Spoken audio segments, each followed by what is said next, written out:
Let's talk about it. Let's talk about it. Let's talk about it. Cocktails and Convo. Thank you once again for joining me for another edition of Cocktails and Convo. Last episode, we discussed the never-ending ladder of expectations that women of color are forced to climb, yet still have always found unequivocal ways to nurture not only this country, but the world itself. Today, I want us to continue on that path and discuss equity as a concept and equity as a goal. What America is and what America could be. And I believe that the best place to begin is the recent Democratic National Convention and the Republican National Convention. Let's take a look. But right now, kids in this country are seeing what happens when we stop requiring empathy of one another. They're looking around wondering if we've been lying to them this whole time about who we are and what we truly value. The one constitutional office elected by all of the people is the presidency. So at a minimum, we should expect a president to feel a sense of responsibility for the safety and welfare of all 330 million of us, regardless of what we look like, how we worship, who we love, how much money we have, or who we voted for. She raised us to be proud, strong Black women, and she raised us to know and be proud of our Indian heritage. She taught us to put family first, the family you're born into and the family you choose. Family is my husband, Doug, who I met on a blind date set up by my best friend. Ella Baker, a giant of the civil rights movement, left us with this wisdom: give people light, and they will find the way. Give people light. Those are words for our time. The current president has cloaked American darkness for much too long. Too much anger, too much fear, too much division. Now today, my city is in shock. Murders, shootings, and violent crime are increasing at percentages unheard of in the past. We're seeing the return of rioting and looting. Where just weeks ago you may have seen us defending our home as a mob of protesters descended on our neighborhood. America is such a great country that not only do you have the right to own a gun and use it to defend yourself, but thousands of Americans will offer you free advice on how to use it. At least that's what we experienced. What you saw happen to us could just as easily happen to any of you who are watching from quiet neighborhoods around our country. The heroes who held this fort took their stand for life, liberty, freedom, and the American flag. And those ideals have defined our nation. But they were hardly ever mentioned at last week's Democratic National Convention. Instead, Democrats spent 4 days attacking America. In a new term as president, we will again build the greatest economy in history, quickly returning to full employment, soaring incomes, and record prosperity.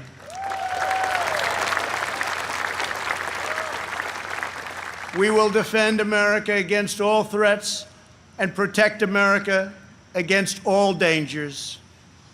We will lead America into new frontiers of ambition and discovery, and we will reach for new heights of national achievement. One offered an expansive, broad vision of what America ought to be, and the other was rooted in scarcity, fear, and disparity. One offered yes and, the other offered zero sum. One offered an inclusive, broad, and big tent vision, and the other an us versus them, an either or, a tribal mentality. Two Americas. Two very, very distinct views. Two very distinct Americas. Let's dig in a little bit.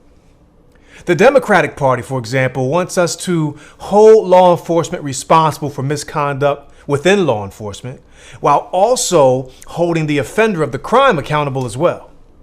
Which to me makes perfect sense. I should be able to feel safe in my community, right? I should be able to feel safe in my home, but I should also feel safe when a police officer is giving me a ticket for a routine traffic violation. The Republicans, on the other hand, want us to actually choose between our rights as citizens and the rights of police to police with impunity. Now let's dig just a little bit deeper than that.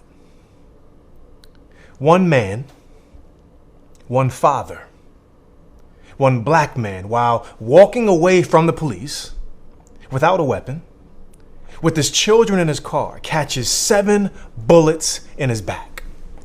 7 bullets in his back, which left him paralyzed.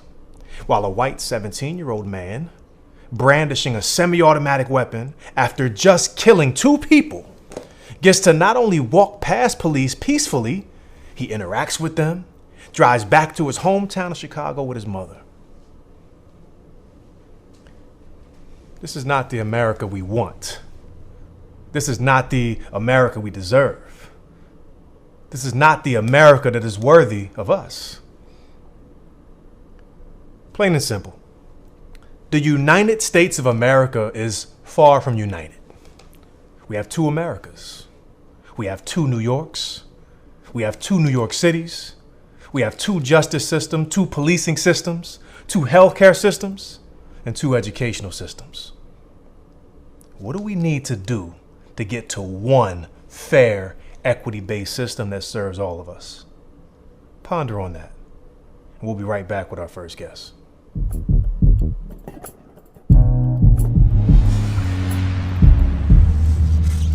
My first guest has worked with the New York City Educational Department for 32 plus years. He's currently serving as the president of CSA, which is the Council of School Supervisors and Administrators. Please welcome to Cocktails and Convo, Mr. President Mark Cannizzaro. Mark Cannizzaro, welcome to Cocktails and Convo. Thank you, Mr. Rux. Great to be here. I appreciate it. Oh, it's definitely a pleasure to have you here. And listen, before we jump into our dialogue, this is Cocktails and Convo, so it's only right that we begin with a toast. I got me a little something over here. I know you got some water over there. Let us toast to the CSA mantra. Great schools begin with great leaders. Cheers. You got that right. Thanks, brother. Cheers. All right, so let's just jump right in. We know there's a heavy elephant in the room. We know it's been lurking. September 10th, quickly approaching. You know, it's here. September 10th is pretty much here. What are your thoughts? Are 1,800 schools and school leaders ready to go?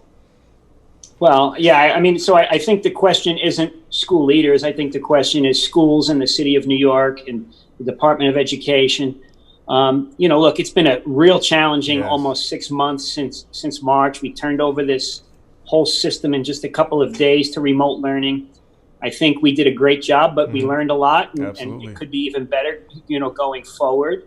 You know, we've dealt with safety concerns. We've dealt with grief and just too many people. You know, we almost forget that now that our numbers seem to be pretty good, how many people we were losing. I was getting 15 to 20 emails a night from folks who were losing family members, friends, students, their students' family members. So, you know, the grief that we went through and the trauma is still very real and still there. So there's all of that. And then now let's put that on top of trying to reopen and this challenge that we've been faced with, where we're sort of going into this hybrid model, which no one really knows how it's going to work out, whether it's going to work out. It's kind of this new idea, and I'm good with the new ideas and giving things a shot because, you know, maybe they can work out. Right. But we also have, I mean, think about it. Our folks are tired. They haven't had a day off. They don't have the things that they need to make this successful, which is probably the most concerning thing to me. I've been telling the mayor and the chancellor since May that it's getting late. We need to know. And I've also been telling them that this is going to cause a staffing situation.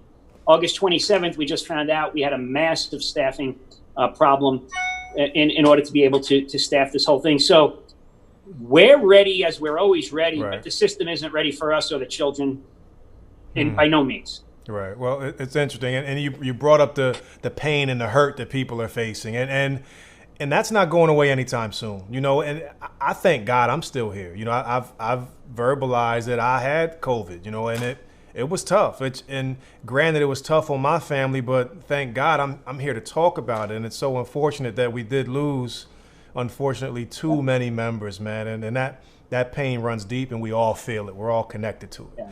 And yeah, there's definitely more work that we need to do on our end. I know we got some troopers who are leading schools and are doing what they can to make a difference, but it's getting close. Just like you said, it's getting close. Yeah, I mean, look, there are always going to be the troopers out there that are going to stay up 24/7 to try to do the best that they can. But, you know, they've been planning and doing, and then their plans have to change, and then, you know, they do it again, and those plans have to change. And just right now, the coordination that this whole thing is going to take, if tomorrow we had every single piece of safety equipment, every nurse in every school, all the ventilation systems and staff that we needed, we still need this tremendous coordination piece between the teachers that are instructing the students who are at home and the teachers who are instructing the students in the building. They need to be on the same page, and that's going to be coordination like we've never seen before. So just all of the logistics are going to take some time. And you know, and I know, you running MS-53 out there, you know that 2 days in the beginning of the school year is not enough on an average school year. Right. And this year we're going to require even more. So we have our work cut out for us, and we could use a little bit of time to try to do this right. So when parents and their children show up in September, the kids go home and say, "Mom, Dad, I want to go back. That was pretty good." Rather than showing up and saying it was kind of disorganized and I think maybe I should stay home. I'll say this, you know, as a principal, as a teacher, regardless of what role we're in as educators, that thing that we always want is more time. We always want more time, and I definitely agree with the fact that this year more than ever, we absolutely want and need some more time. So, and of course, this is one of those topics that we can pull back so many layers and continue to talk about forever, right? But time's ticking. We know time is ticking. That's correct. That's correct. And along the same lines, right? We know as a system, equity is our ultimate goal. We've been tossing around equity and excellence for years, and I definitely think that we brought some awareness to the idea. We've made some strides. However, there's still so much more work to do. What are your thoughts regarding equity, and in your opinion, how do we even the playing field? What do we need to do? Yeah, well, I mean, look, that seems, it should be, and it seems to be such a simple concept, right? I mean, it's a no-brainer. Right. But when you start to peel back the layers, it becomes extremely complicated and extremely difficult. And if I was able to tell you that I had all the answers right now, I think I'd be off somewhere spreading that word around the country and probably making lots of money and also making a lot of families happy and bringing a lot more joy to this country. However, you know, let's give credit to our chancellor right now for this. I mean, he has certainly not been shy about speaking about it. Oh, absolutely. And I think that is probably what has to happen first, and these conversations have to continue. And the thing that we can't be afraid of, and it's very difficult. We can't be afraid to have conversations among people that are different than us. Absolutely, yes. To really just get down to it, right? And look, I love you, but I disagree with you for this reason. Convince me otherwise. Let's have a talk about this. And be okay with that.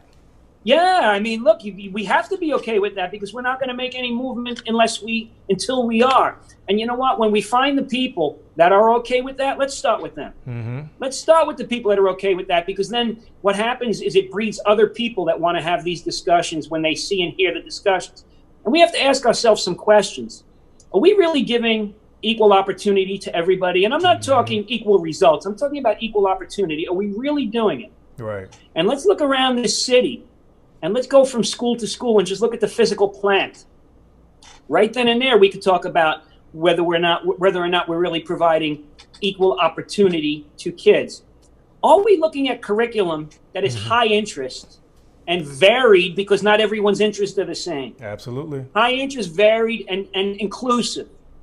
Look, you can look at my family, and my family is not very diverse. It's my family, right? But my 3 children have incredibly diverse needs, wants, and experiences with the educational system. So if I look at that in my family and then look at the diversity in this city, we need to do a much better job. And I think we really need to rethink education. Absolutely. And and it's the perfect time for that. Oh, absolutely.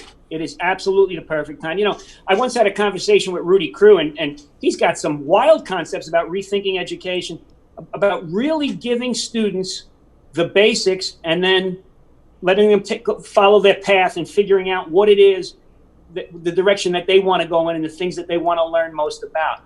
My son has found his highest interest on YouTube. Why? Because whatever he wants to learn about, he types in and there's somebody talking about what he wants to learn about. You know, he goes to school and they tell him what to learn about. It's the new dictionary. Yeah. So once we do all those things, and then we, as a society, not just an educational system, but as a society, answer the real question: do we really value education as an equalizer? Because if we really do, and we really care, we're going to start having these real conversations. I love it. If we really do, if we really care, then we'll have the real conversations. That's right. And the final piece I want to talk about with equity is we do so much focusing on gaps. We focus on the gaps and we address the gaps. We focus on the gaps and we address the gaps. When are we going to find a child and say, look at this strength. You are brilliant right here. You are so brilliant here. Let's continue to explore that. And I don't mean forget about the gaps, but let's start focusing on the strengths and developing them. Because something that we do to children is we demoralize them by telling them always what it is they need to improve and where they're not doing well. We don't do that to our own kids. I take my son out when he was a baby to play ball. He could hit 1 ball out of 50, and that was a celebration like you wouldn't believe, right? So we need to do a little bit better with those things and really focusing on strengths and celebrating them. A more strength-based approach, and really acknowledging what kids do well. And absolutely, we could definitely lean more toward that phase. Granted, we want kids to grow in areas where they need to grow, but absolutely, and every one of our kids has greatness that they bring to the table, and we must acknowledge that. So thank you for that. And along those lines of equity too, and I'll go there, police officers engage with people of color differently. And for somebody to say something otherwise, then they're just not seeing clearly.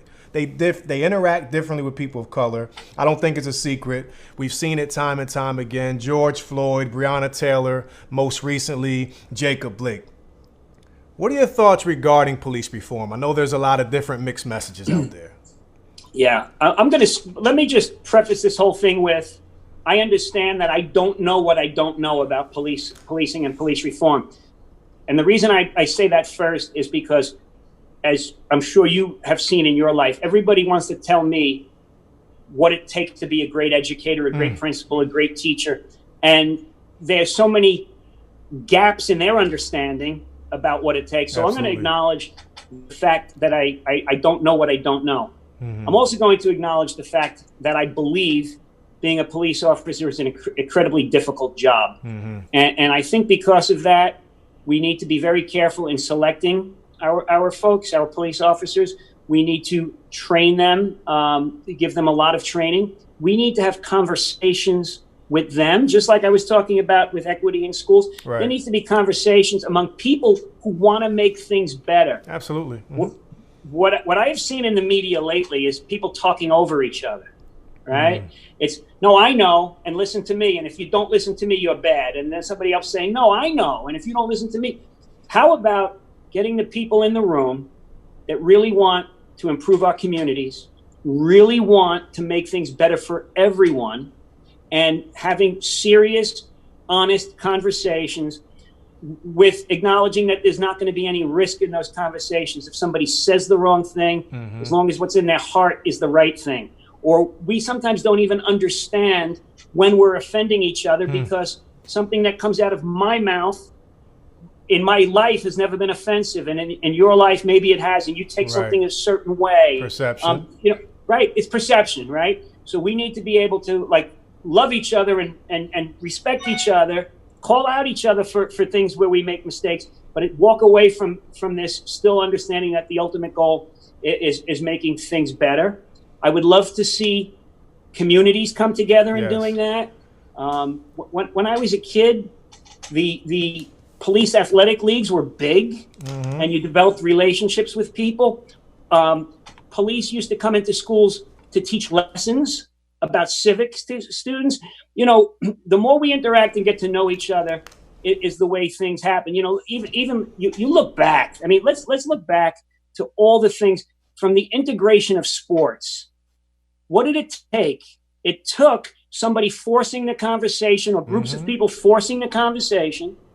And now I think sports is set to lead certain conversations because of where they are. There is this camaraderie and love for each other when you're working together with the same goal and seeing people for who they really are.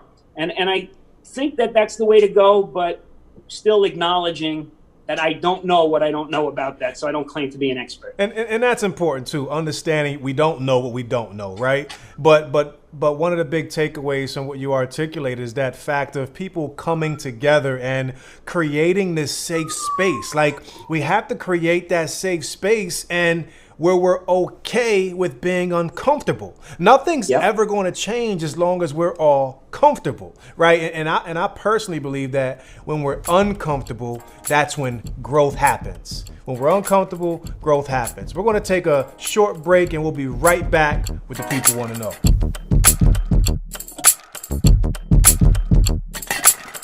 Welcome back to Cocktails and Convo, and now it's time for the People Want to Know, and Mr. President is going to help me out with these questions. You ready, sir? I will do my best. All right, here we go. So, James from BK wants to know, Mets or Yankees? Yankees all the way. No question. Yankees no all question. the way. I can't front. I'm out here in Queens, but I got to say Yankees too. All right. I gotta say Yankees too. I knew I liked you. Hey James, you heard it. Yankees, go Yankees. So, Kathy from Queens wants to know, why aren't restaurants opening at the same time schools are opening? That's a question that I am wondering myself. I mean, some of these poor. I look at the poor, business owners. And I'm saying they're suffering. I have a restaurant I go to once a week with my dad. He's 87 years old, and that's our date once a week. And we sit outdoors right now, and I speak to the owner because I'm there every week. And it's tough and it's difficult, and they're suffering. Yeah. And I agree. If we could be indoors in school, we should be indoors in a restaurant. So I'm with you. Hey, you heard it, Kathy. Mark is with you. If we're opening schools, then restaurants need to be open too. Paul from New Jersey wants to know, who was your favorite teacher growing up and why? Whoa, okay. I might go with two here. Bruce Leozzi was my fourth grade teacher. He's still alive, and I still speak to him. A real gentleman. He was the first male teacher I ever had, and he really is the person I think that recognized me and gave me some confidence in order to grow. And he's the first person that really made me believe I was smart. So I think that's the reason Bruce Leozzi is number one. And then there was Paul Spadaro, who was a phys ed teacher, and I just looked up to him. He was such a gifted athlete and a gentleman, and he always cheered for the underdog. Yeah. So I appreciated seeing someone who at such a high skill and such a high level also watched out for the little guy. So those two teachers were my favorites, and that's why. You know, I love that question, and we all can think back to who that favorite one or two educators we had over the course of our lifetime, man, that really just poured into us. As soon as I read you the question, I thought about my fourth grade teacher as well, Miss Eileen Pigeon, who I'm still in contact with today too. And she just was so amazing. She made me feel like I was the only kid in that classroom, man. And I got stories for days that I could talk about Miss Eileen Pigeon. So teachers matter. Teachers matter, and they should never underestimate the power that they have to ignite the magic in children. Never underestimate that. That's right. And that's exactly what it is. It's power. Yes. So let's just move right on. So of course, we have this huge election coming up in November for our country. But we also have a huge election coming up in New York in 2021. So if you could give some advice to the new mayor elected in next year, what advice would you give them, and where do you see New York City within the next 5-10 years? Wow. Again, I'll preface it with I don't know what I don't know about this. But you know, from my perspective, the advice I would give the next mayor is choose your cabinet wisely. Don't look necessarily for yes people. Look for the people that are going to challenge your thinking and push your thinking, and look for the people that can run the department on their own and run it well with, you know, you sort of being the lead person, obviously, but you know, you can't micromanage this city. You need to have great people, and to find great people in all of the different areas we need to shore up this city is a challenge. I mean, look, we're running into right now a homeless crisis. We have a rent crisis. We have a unemployment crisis. We have upticks in crime, and we've talked about policing and you know, how we need to involve the community more. Our education system is always got to be a focal point. Absolutely. So this is a big, difficult city to run, and I think you need to get some really great, trusted people to help you. That's how I feel about that. Would be the one piece of advice. Yeah. And as far as 5 to 10 years, Sean, I'm an optimist, even though sometimes I'm out there hammering away. Ultimately, in my heart, I'm an optimist. And I've lived in this city, you know, for all of my 56 years, and I've seen ups and downs and difficult periods and then prosperity. And I think we can get back to that very quickly as long as we all pull together like a family and pull from the same direction. So optimistically, I'd like to say that we're going to be in a vibrant city in 5 to 10 years. And I'm optimistic as well. And one thing we know about New Yorkers, man, New Yorkers are resilient. You know, we bounce back. You know, it's interesting. I'm saying we, like I'm owning New York now. You know, I've been here working in New York the last 20 plus years. So I'm owning my New York mentality now. Definitely and you're still right. Shouting out Pennsylvania as well. And you owning that mentality and you owning your New York is why we are bouncing back all the time and why we are so strong. Absolutely. So we have to own it. It's just like your school. I wanted my teachers to say, that's my school. Mm-hmm. And I wanted my students to say, that's my school. Take that ownership. And that's what makes it great. Absolutely. Absolutely. So look, we know that we're still in a pandemic. There are still safety precautions that we must adhere to daily. Everyone still needs to wear masks. We're still supposed to be socially distanced from each other. Yet, that's not always the case. Let's take a quick look at this clip. Lawn last night, and seeing all those people sitting side by side for so long with no mask, and then to hear after it, the White House explanation is, you know, we're all going to get it eventually. Well, you know, what I thought of, and I've just been covering this for so many months now, is that the history books will be written about this chapter in our lives at some point, and it will show events like that and say that in the middle of a pandemic, at a time when the country decided to shut down, when there were 5,000 roughly people were infected, and at a time when there were more than 5 million infected, we started having events like that again. I mean, it's really frustrating. It's mind-boggling, and I think it shows that there's certain segments of the population still have not learned or are not paying attention to what this virus is. The virus is the constant.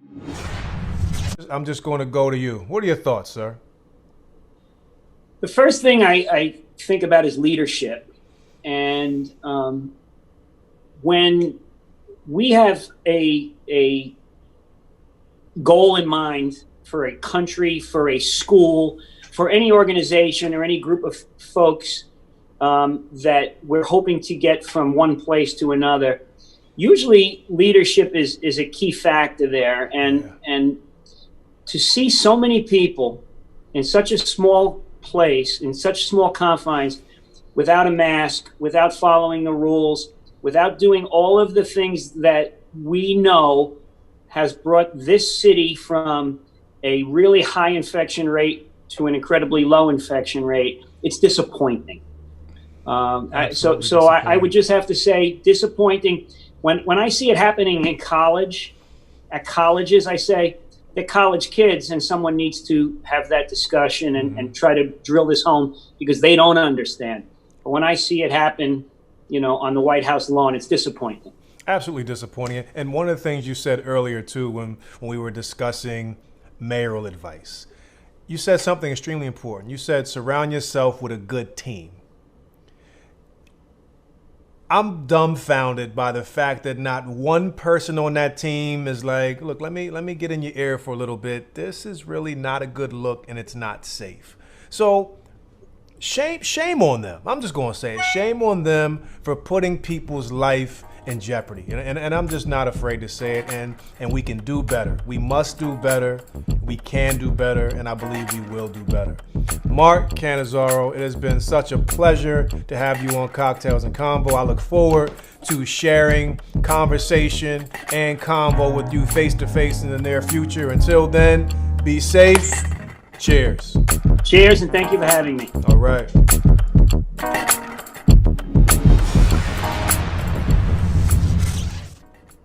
$8:45, 9:03, 8:46. These are three significant times that will forever be imprinted into our collective consciousness. This Friday, September 11th, we will be commemorating the 19th anniversary of the terrorist attacks on America. This devastating historical moment stole over 3,000 American lives. We all can remember exactly where we were at 8:45 a.m. when the first plane crashed into the North Tower of the World Trade Center. We can all further recall the shock and horror as the second plane crashed into the South Tower of the World Trade Center at 9:03. We held our collective breath as a nation as we helplessly watched over and over the assault on our country. In response to that, as a nation, we put aside our racial, ethnic, and political divisions. We put all that aside and united as Americans. For that moment in time, no matter where you were in this country, we were all covered with the soot and dust of that tragic event. In that moment, we came together and manifested the best of America. On May 25th, 2020, we once again held our collective breath as we watched over and over as Derek Chauvin brutally assaulted George Floyd for 8 minutes and 46 seconds, which led to his death. In response to this, America collectively came together once again to speak out against police brutality and the pandemic of systemic racism, which continues to plague our communities of color. People of all ethnicities came together to declare that Black lives indeed matter. We shouldn't only be the United States of America in times of tragedy. We shouldn't only be the United States of America when it's convenient, and the divided States of America when it's business as usual. As Americans, we should not have to accept two justice systems, one for the wealthy and one for the marginalized and people of color. As Americans, we shouldn't have to accept two healthcare systems, one for those who have access to private testing and another for those who can't refill a needed prescription due to the cost. As Americans, we shouldn't have to accept two school systems, one for the rich and another for those who are school dependent.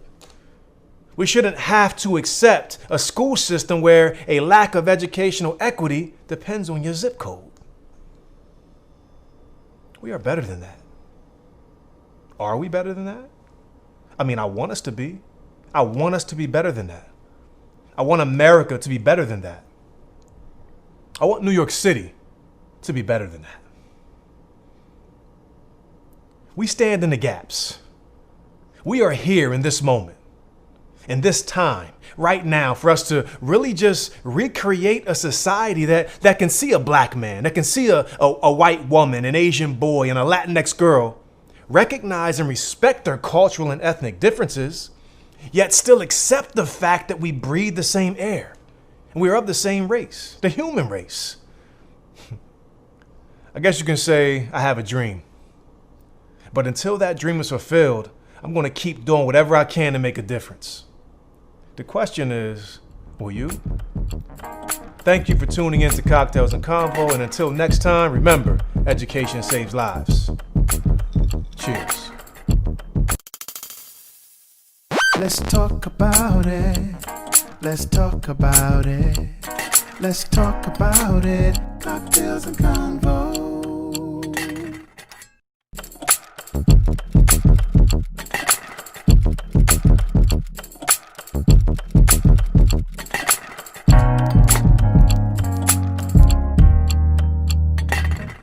Let's talk about it. Cocktails and Convo.